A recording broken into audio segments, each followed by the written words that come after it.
Opa, Guto, beleza? Tudo bem, Bernardo. E você? Eu também tô bem. Mas então, antes de começar, eu queria te perguntar algo. O que é que você acha da SMD? Você tá gostando? Como é que tá indo? Cara, eu tô gostando muito. Estou no final do segundo semestre e tem muitos trabalhos pra entregar. Eu tô quase ficando louco, mas vai dar certo. Cara, eu super te entendo, sabe? Foi por isso que eu te liguei.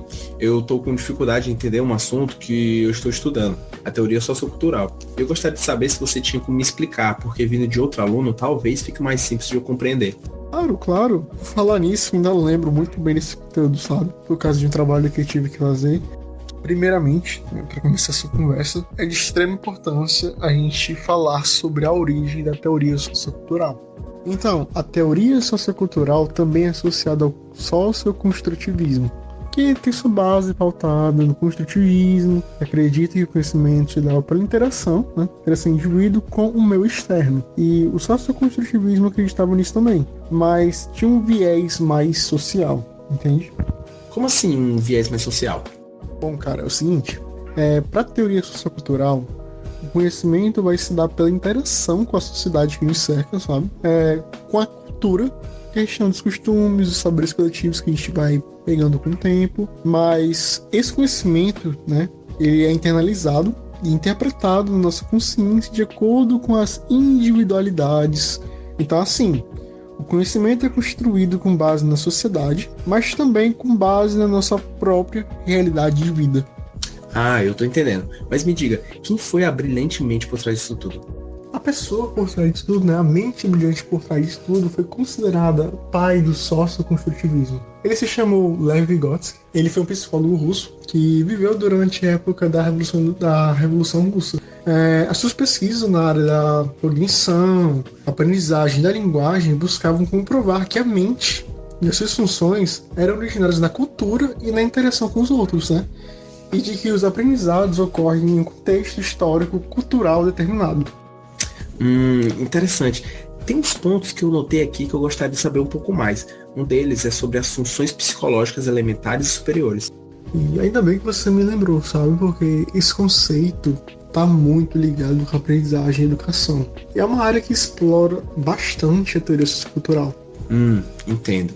Bom, as funções que vêm na nossa capacidade cognitiva, né? Ou seja, aquelas que se relacionam com nossa mente, elas podem ser classificadas como elementares ou até superiores, certo? As funções que são elementares, ou seja, as psicológicas elementares, são aquelas que se dizem a respeito do que é biológico, do que é nato, do que é instintivo ou reflexo. São funções que são comuns entre os seres humanos e os animais, ou seja, o que está desde sempre, sabe? Já aquelas funções psicológicas superiores vão se relacionar com questão de raciocínio lógico, o pensamento, a memória voluntária, a imaginação, a fala e entre outras questões.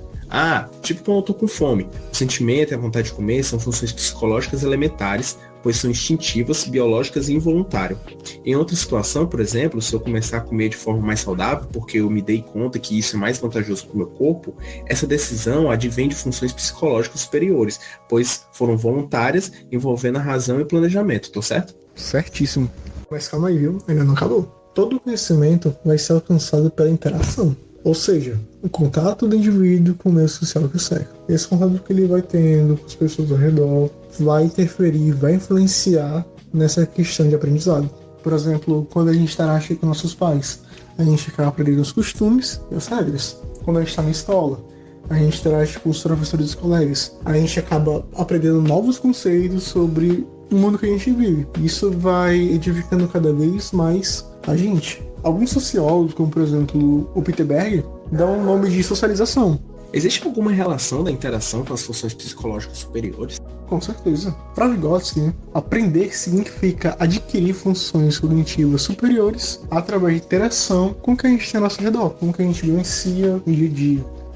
Mas essa interação só vai ser possível através de uma série de ferramentas. Que tipo de ferramentas? Primeiramente, a gente vai precisar de ferramentas físicas, elementos externos, né, que tenham relação com o que a gente quer conhecer. Por exemplo, se eu quiser conseguir a habilidade de jogar basquete, Certamente eu vou precisar de ferramentas físicas como a questão da bola, a própria quadra, a cesta e outros jogadores, né? Então essas são as ferramentas que seriam necessárias para conseguir conquistar essa habilidade. Além dessa ferramenta física, a gente vai encontrar também as ferramentas psicológicas e também chamadas de ferramentas cognitivas, que elas vão servir para compreender aquilo que a gente quer conhecer sem de fato ter necessidade de estar em contato com o objeto físico. Então vamos lá. Quando a gente falou agora da questão do basquete, a gente precisa de atenção, da memorização, da linguagem para a gente associar a ideia do jogo e também, é claro, comunicar com as outras pessoas que estão participando. Um exemplo dessas ferramentas psicológicas que é muito utilizado são os signos. Os símbolos, por meio deles a gente pode aprender elementos externos através de números, letras e outros símbolos. Isso é verdade. Como desenvolvedor web, na construção de um site ou aplicativo, eu utilizo muitos símbolos para comunicar um significado ou uma ação. Eu utilizo o Bootstrap Icons, uma biblioteca de ícones que pode ser utilizados no desenvolvimento front-end. Os ícones disponibilizados são símbolos comuns para quem é familiar com tecnologias digitais. Assim, esses símbolos atuam como ferramentas psicológicas que ajudam o usuário a compreender o significado ou a função de determinado botão. Olha, você realmente é um aluno da CMD. Parabéns. Por fim, falta só explicar para você o conceito de mediação. Então, vamos lá. A gente viu que através da interação sociocultural que o indivíduo, ou seja, eu, você, as pessoas, como um todo, né? A gente utiliza ferramentas, sejam elas as psicológicas ou então as físicas. A partir dessas ferramentas, a gente adquire novos conhecimentos. Assim, existem coisas que o indivíduo acaba conseguindo fazer, compreender sem a ajuda de ninguém. Outras ele precisa de ajuda e tem outras que ele é temporariamente incapaz de compreender ou fazer. Então, o que ele já é capaz de fazer sozinho, o Vygotsky chamou de nível de desenvolvimento real. Já aquilo que ele pode chegar a aprender com a ajuda de outras pessoas, ele deu o nome de nível de desenvolvimento proximal. Vygotsky acabou numerando a distância entre esses dois níveis de zona de desenvolvimento proximal. Ou seja, a diferença entre o que o indivíduo é capaz de fazer com a ajuda de outras pessoas e o que ele é capaz de fazer sozinho. Mas, quanto mais o indivíduo aprende e conquista conhecimentos que estavam na zona de aprendizagem proximal, mais ele se torna independente naquele aspecto. As coisas que ele era incapaz de conhecer começam a se tornar capazes. Então, em resumo, essa mediação nada mais é do que um fator que vai ajudar o indivíduo a adquirir o conhecimento, né, que está nessa zona de desenvolvimento proximal. Aí, a partir do momento que ele adquirir esse conhecimento, esse fator mediador vai acabar sendo retirado. A exemplo disso, a gente pode falar sobre a questão de andar de bicicleta com rodinhas. Quando a gente é pequeno, quando criança, anda de bicicleta, a gente começa com as rodinhas para dar mais segurança, mais estabilidade. E a partir do momento que a gente começa a ficar mais apto naquilo, começa a fluir melhor nesse processo de aprendizagem, as rodinhas vão ser removidas para a gente poder aprender normal. Cara, agora tudo faz sentido. É como no jogo Subway Surfers, que o tutorial de início dele avança só depois que o jogador faz o que está indicado. Por exemplo, se o tutorial pede que o usuário pule e ele não pular ou não faça no momento certo, ele bate no obstáculo e o jogo volta para o usuário tentar quantas vezes forem necessárias e só avança para o próximo passo quando este fizer de modo esperado.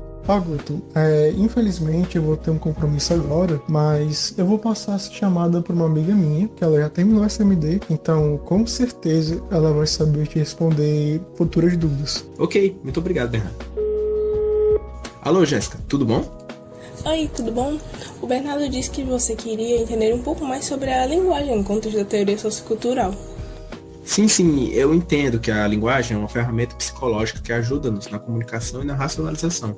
Além disso, ela também é composta por símbolos, possui suas regras sintáticas e semânticas, possuindo algumas variações dependendo da cultura ou do grupo social. Ah, você está bem afiado, né? Mas o que eu queria entender são a função comunicativa e a função estruturante da linguagem. Certo. A função comunicativa da linguagem diz a respeito à capacidade da linguagem de possibilitar a interação comunicativa entre diferentes pessoas, o que é muito importante para que o indivíduo consolide seu conhecimento. Nesse viés, a linguagem atua como um instrumento, uma ferramenta que nos ajuda a interagir com o meio, no caso, são as pessoas. Acho que me lembro de algo que exemplifica isso. No jogo como Stardew Valley, a comunicação com os NPCs, que são os personagens não jogáveis, é indispensável para progredir no jogo. visto que nele o jogador precisa necessariamente interagir com os NPCs. Essas interações rendem diversas experiências, aprender mecanismos, receber missões, desenvolver relações com os NPCs, ganhar itens, aprender a história do jogo e etc. E, em alguma dessas interações, o jogador ainda pode dar respostas aos personagens. Nesse sentido, dá para notar o poder da linguagem da interação social no progresso do jogo, sendo a linguagem um ponto-chave para que o jogador desfrute do game de forma completa. Isso mesmo. Já a função estruturante se dá, pois a linguagem possibilita a estruturação e a constante construção do conhecimento humano nos processos racionais, já que, utilizando signos linguísticos, podemos raciocinar, organizar e gerar pensamentos complexos. A linguagem molda nossos pensamentos, auxiliando a construir e a consolidar o conhecimento. Que nem na série Sherlock Holmes. Nessa série, tem momentos que o protagonista pensa em possibilidades para a resolução dos crimes. A série ela apresenta seus pensamentos visualmente, mostrando palavras-chave que vai ligando a situação até chegar em soluções. Nessa situação, dá para ver a função estruturante de forma explícita, na qual as palavras são usadas de ferramentas para moldar o pensamento para desvendar os mistérios. Muito bem, você aprendeu mesmo, vai se sair muito bem no trabalho. Muito obrigado. Agora eu consigo compreender o conteúdo de uma forma mais clara. Foi uma boa ideia interagir com você e com o Bernardo. De nada, foi um prazer. Até mais. Até!